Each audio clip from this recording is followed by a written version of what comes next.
All right, today we are cracking open one of the most mysterious, most profound books ever written. We're going to explore a story of creation that you have almost certainly never heard before.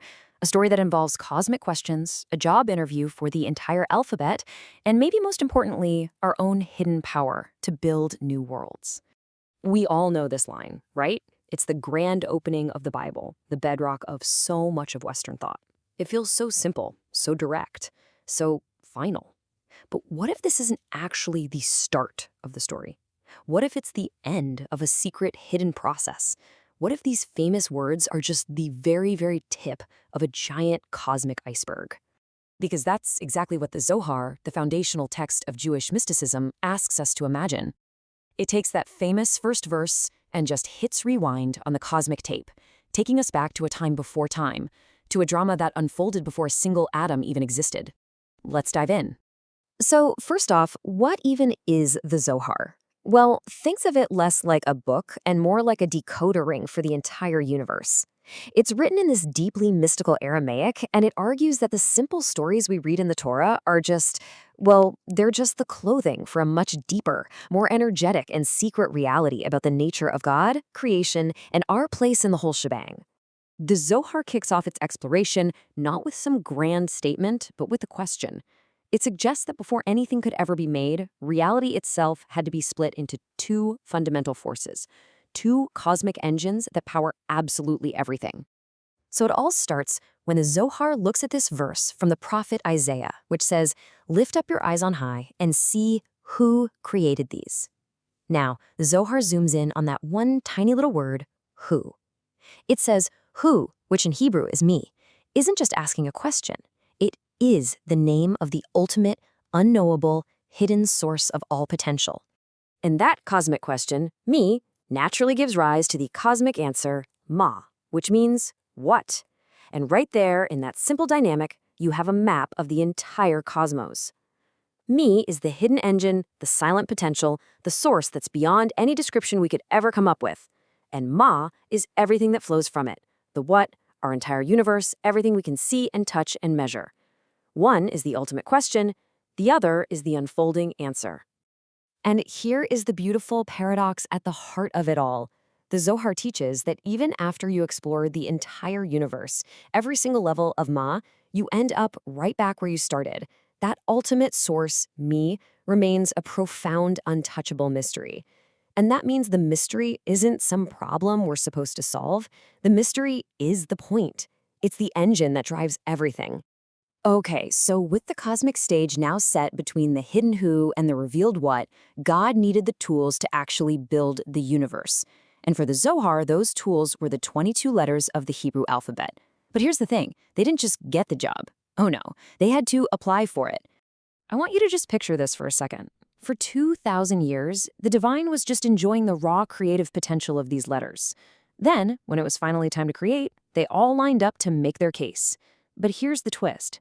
They did it in reverse order, starting with the very last letter, Tav, and working their way all the way to the first. So Tav comes forward first, arguing, "I am the seal of your truth, Emet." But God replies, "Yes, but you're also the seal of death, Mavet. You can't be the start of my world." Next up is Shin, saying, "Hey, I begin your name, Shaddai." But it's rejected because it also starts the word for falsehood, Sheker. Samek, the letter for support, is told it has to stay right where it is.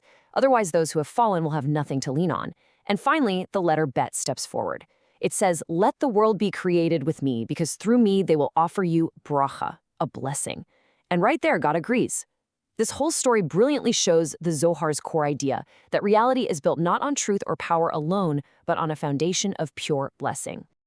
But hold on a second. If Bet was chosen, what happened to Aleph? You know, the very first letter, the symbol of one, the leader of the pack. Why didn't it even get to make its case? Well, the Aleph didn't step forward. It just stood back in humility, seeing that this great gift had already been given to Bet. And for this incredible act of silence and humility, God rewards it, saying, "Aleph, even though my world will begin with Bet, you will always be the first, the head of all the letters, the silent, unspoken symbol of my absolute oneness." Now, this story is absolutely incredible, but the Zohar's most radical, most mind-blowing idea is still to come.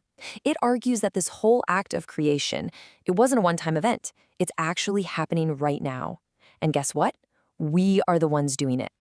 According to these ancient mystics, the study of sacred texts is not a passive act. It's not just reading.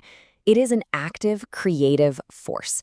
And every single time a person struggles with these texts and uncovers a new, genuine understanding, something absolutely unbelievable happens. A new heaven is born. And no, that is not a metaphor. The Zohar teaches that your personal moment of insight, that aha moment you have, it literally generates a new layer of spiritual reality in the cosmos. And they're not just making this up, it's rooted in their deep reading of Scripture. They point directly to this verse from Isaiah and they interpret it literally. The words put in our mouths are for the purpose of planting heavens. The act of creation didn't end 6 days later, it was handed over to us. So when you learn and express a new truth, that thought, that idea, it ascends. And God, in the Zohar's beautiful, poetic language, kisses it, crowns it, and it solidifies into a new celestial reality. This completely transforms us from just being inhabitants of the universe into active partners in its continuous, ongoing creation. In this view, learning isn't passive at all. It's an active, world-building force. So what does all of this mystical stuff, the cosmic questions, the auditioning letters, the thought-powered heavens, what does it mean for us, right here, right now? Well, it completely reframes our place in the entire universe. The Zohar makes this point with a stunning rereading of a common Hebrew phrase.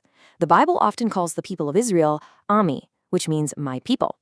But with just a tiny change in pronunciation, it becomes Ami, which means with me. We're not just subjects of the Creator, we are partners with the Creator. This ancient vision just flips our whole perspective on its head.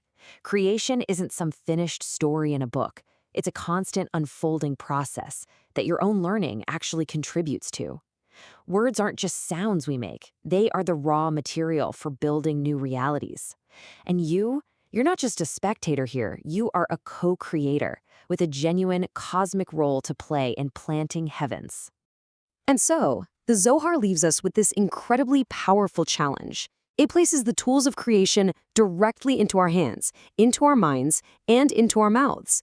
The final question isn't what God created way back then, but what worlds we are choosing to create today.